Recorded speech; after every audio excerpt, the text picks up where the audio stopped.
Ram Swaroop Sahu, BSc part second, paper second, mathematical physics. आज अपन करते हैं परिदृश्य की कोटि, रैंक ऑफ ए टेंसर। किसी परिदृश्य की कोटि से अभिप्राय उसमें प्रयुक्त विभिन्न प्रकार के सूचकांकों की संख्या से होता है। यदि किसी सूचकांक की पुनरावृत्ति होती है तो वह सूचकांक मूक सूचकांक या डमी इंडेक्स कहलाता है और उसे कोटि की गणना में सम्मिलित नहीं किया जाता। उदाहरण के लिए ए सुपरस्क्रिप्ट आई जे और सबस्क्रिप्ट आई जे के एल में सूचकांक जे की पुनरावृत्ति हो रही है, अतः इसे मूक सूचकांक मानकर कोटि की गणना में शामिल नहीं करने पर इस मिश्रित परिदृश्य की कोटि 5 न होकर 3 होगी। यानी इस टेंसर की कोटि है जो 5 न होकर के और 3 होगी, यानी कि टेंसर की रैंक है जो 5 न होकर के 3 होगी। तो ये बहुत सरल है, परंतु ये कई बार नो टाइप में आ जाता है 1 नंबर में। फिर है आपके पास में सीमित व प्रति सीमित परिदृश्य या टेंसर, सिमेट्रिक या स्क्रू या एंटी सिमेट्रिक टेंसर। यदि किसी परिदृश्य या टेंसर में किन्हीं 2 प्रतिचर, यानी कि आपको मैंने क्या बताया कंट्रा और ये बताया कोवेरिएंट, यानी कि ये कंट्रा वेरिएंट और कोवेरिएंट, यानी कि जिसमें ऊपर इंडिसेज है वो कंट्रा कहलाता है, नीचे इंडिसेज है वो आपके पास में सैचर कहलाता है। सूचकांक को परस्पर परिवर्तित करने पे, इंटरचेंज करने पर उसके घटकों के मान में घटक मान वही रहे तो वह सीमित या सिमेट्रिक प्रतिदृश्य या टेंसर कहलाता है।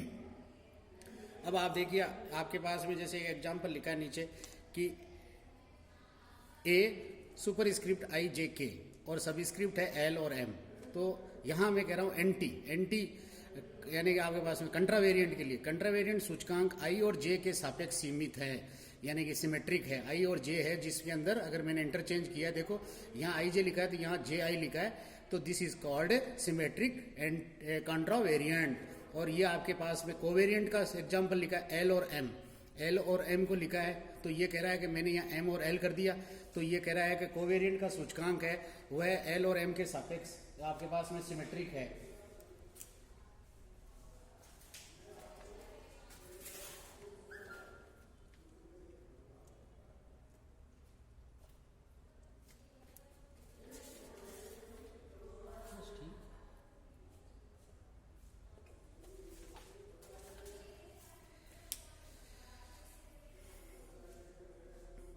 यदि किसी टेंसर में किन्हीं 2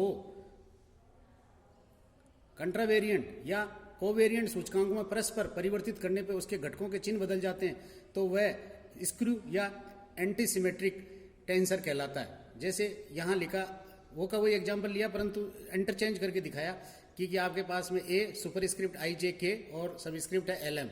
तो यहाँ मैंने जे और आई जे को इंटरचेंज किया तो माइनस साइन दिखाया, तो ये कह रहा है कि ये हो गया आपके पास में कंट्रा और कंट्रा के सापेक्ष है जो ये आपके पास में एंटी सिमेट्रिक है।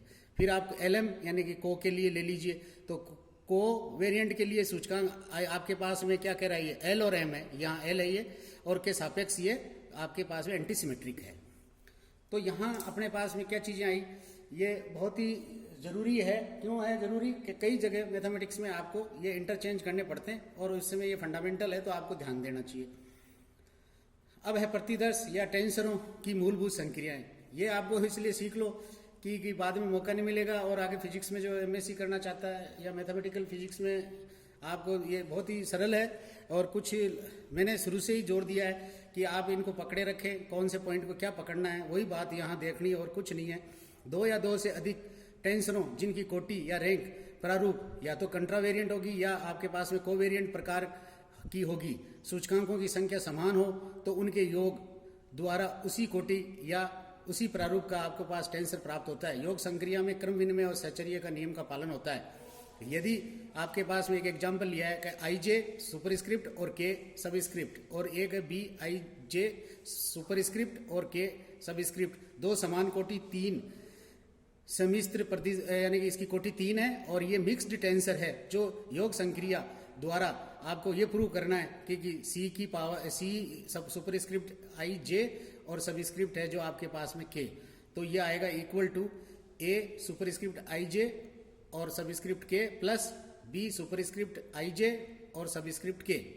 बी एक समान कोटि 3 का मिक्स्ड टेंसर प्राप्त होता है। तो यहाँ क्या करना है, वही आपके पास में जैसे अपन ने कहा 2 कोऑर्डिनेट सिस्टम है, तो एक कोऑर्डिनेट सिस्टम है जिसके अंदर तो इसको रख दिया और दूसरे कोऑर्डिनेट सिस्टम में इसका नया एक रूपांतरण प्राप्त कर लिया। तो यहाँ हमने ये रूपांतरण प्राप्त करना है, तो हमने नए इंडिसेज चूज करने हैं, तो हमने MN और P चूज कर लिए। तो ये जो इंडिसेज जो चूज करें ये इंडिसेज हटेंगे, कुल मिला के बात ये है भविष्य के अंदर।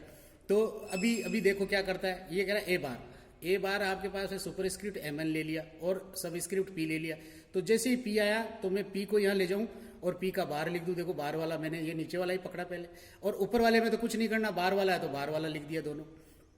अब रही बात इसके साथ में मेरे को डेरिवेटिव किसका करना है, जो मेरे पास में I J इधर वाले हैं और एक K है, तो इन 3 का यूज करना है। क्यों करना है, क्योंकि ये इसके वापस हमारे पास में ये इंडिसेज है, जिन इंडिसेज को ही हम काम में लेंगे।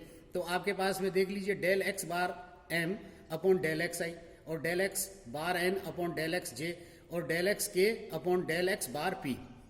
फिर इसी प्रकार से B को बदल दिया, यानी B बार MN और P, क्योंकि यहाँ शुरू में ही कहा है कि दोनों की कोटि भी समान होनी चाहिए और दोनों के इंडिसेज भी एक जैसे होने चाहिए, तभी ऐड होंगे। तो यहाँ आपके पास में ये देख लीजिए आप पूरा का पूरा इसने सही लिखा, वापस में तो वही BP, तो ये x बार P, इनको एडिशन किया तो देखो ये एडिशन की जो अपन तरीका मैथमेटिक्स में लिखते हैं वैसे ही लिखा है। अब यहाँ एडिशन किया तो ये जो फैक्टर जो कॉमन आ रहे हैं वो कॉमन फैक्टर ले लिए, तो कॉमन दिख ही रहे हैं हमारे को, कॉमन आ रहे हैं। और ये आपके पास में AK और IJ और प्लस BK और IJ।